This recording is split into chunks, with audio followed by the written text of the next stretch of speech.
नमस्कार दोस्तों, मेरा नाम है विशाल। आप सबका स्वागत है स्टॉक बॉक्स के बिजनेस स्टैंडर्ड एनालिसिस वीडियो में। आप इस चैनल को सब्सक्राइब कर लें अगर आपको पसंद है बिजनेस न्यूज़पेपर्स, उनके एनालिसिस, कॉज और इफेक्ट एनालिसिस। तो ये आपके लिए बहुत ही बढ़िया वीडियोस होंगी। यहाँ हम डिस्कस करेंगे कुछ बेहतरीन आर्टिकल्स जहाँ पर होंगी सिर्फ काम की चीज़ें, काम की बातें। शुरुआत करते हैं सबसे पहले आर्टिकल से। ये है रिलायंस जियो लॉन्चेस न्यू जियो बुक प्राइस 16,499। इस डिवाइस को कहा गया है इंडिया का फर्स्ट लर्निंग बुक और 5 अगस्त से आप इसको परचेज कर पाएंगे। तो रिलायंस रिटेल ने लॉन्च किया है जियो बुक इंडियन मार्केट में। अब काफ़ी देख सकते हैं रीजनेबल प्राइस टैग है इसका। सबसे अफोर्डेबल 4G इनेबल लैपटॉप में से एक है ये पूरी कंट्री के।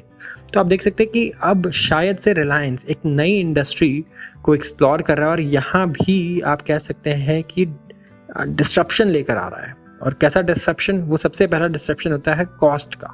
वो बहुत ही रीजनेबल कॉस्ट पे टेक लाना चाह रहा है लोगों के लिए। और यहाँ पर आप देख सकते हैं कि रिलायंस डिजिटल के ऑनलाइन और ऑफलाइन स्टोर दोनों जगह अवेलेबल होगा। तो इनके पास सप्लाई चेन की कोई इशू है नहीं।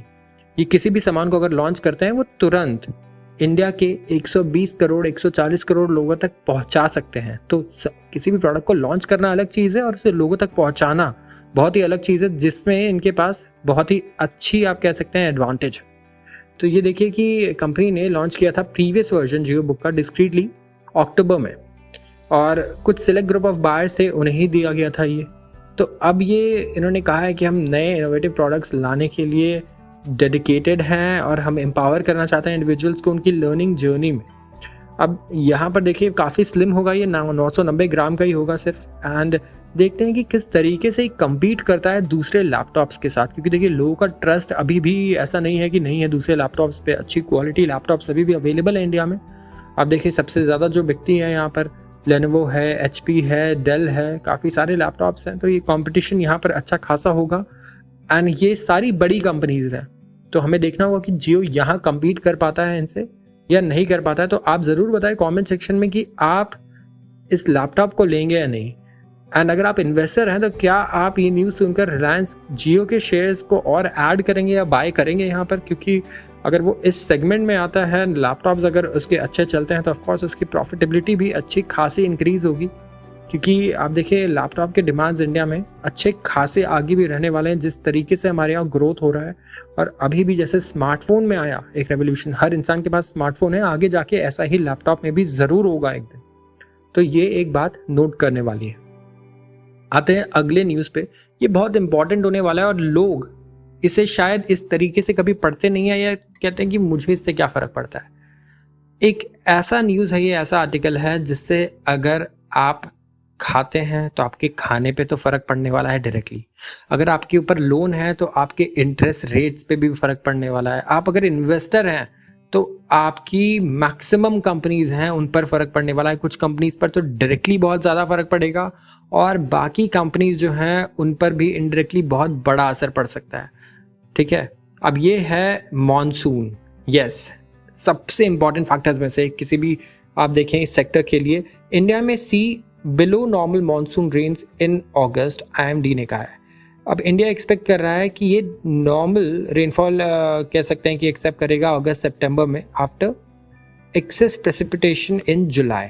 ठीक है, अब ये देखिए हम मौसम को यहाँ डिस्कस नहीं करेंगे बहुत ज़्यादा, हम ये डिस्कस करेंगे कि इसका इफेक्ट क्या है। अब ये सुनिए, अगर मॉनसून नॉर्मल से कम आता है तो एज एन इन्वेस्टर अगर आप पैसे इन्वेस्ट करना चाहते हैं किसी कंपनी में तो किसको फ़ायदा होगा आप ये सोचिए। अगर बारिश कम होगी तो फर्टिलाइज़र और पेस्टिसाइड सेक्टर है, इनके बारे में आपको क्या लगता है? अगर कम हो रहा है तो फर्टिलाइज़र ज़्यादा डालना पड़ेगा शायद, तो फर्टिलाइज़र सेक्टर को तो थोड़ा फ़ायदा ही होगा। इसके अलावा आप देखें और कौन से सेक्टर्स हैं जो डायरेक्टली रिलेटेड हैं। ट्रैक्टर्स, अगर पेस्टिसाइड ज़्यादा यूज़ कर रहे हैं, आप ये कह सकते हैं कि रेनफॉल कम हो रहा है तो ओवरऑल फार्मर्स शायद ट्रैक्टर्स कम बाय करें।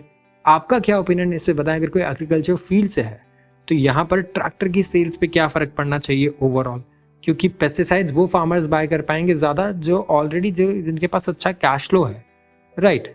इसके अलावा आप देखें एक और सबसे इम्पॉर्टेंट चीज़, अब अगर मॉनसून अच्छा नहीं होता, लेट्स से और डिसअपॉइंटिंग होता है यहाँ पर जो क्रॉप्स हैं उनके प्राइजेस ज़रूर बढ़ेंगे, और जब ये बढ़ेंगे तो हमारा इन्फ्लेशन रेट बढ़ेगा, और इन्फ्लेशन रेट अगर बढ़ा तो हमारा इंटरेस्ट रेट जो आरबीआई कम करने का हम एक्सपेक्ट कर रहे हैं वो नहीं करेगी। आप सबके जो लोन्स हैं जो सस्ते हो सकते थे वो नहीं होंगे, अभी पॉज पे ही रहेंगे। और अगर ये सिचुएशन ज़्यादा ख़राब हो जाती है, लेट्स से बहुत ही बेकार मानसून होता है, प्रोडक्शन बहुत ही बेकार होता है हमारा कल्टीवेशन, तो मे बी आगे बढ़ भी सके। ये वर्स्ट केस सिनेरियो है।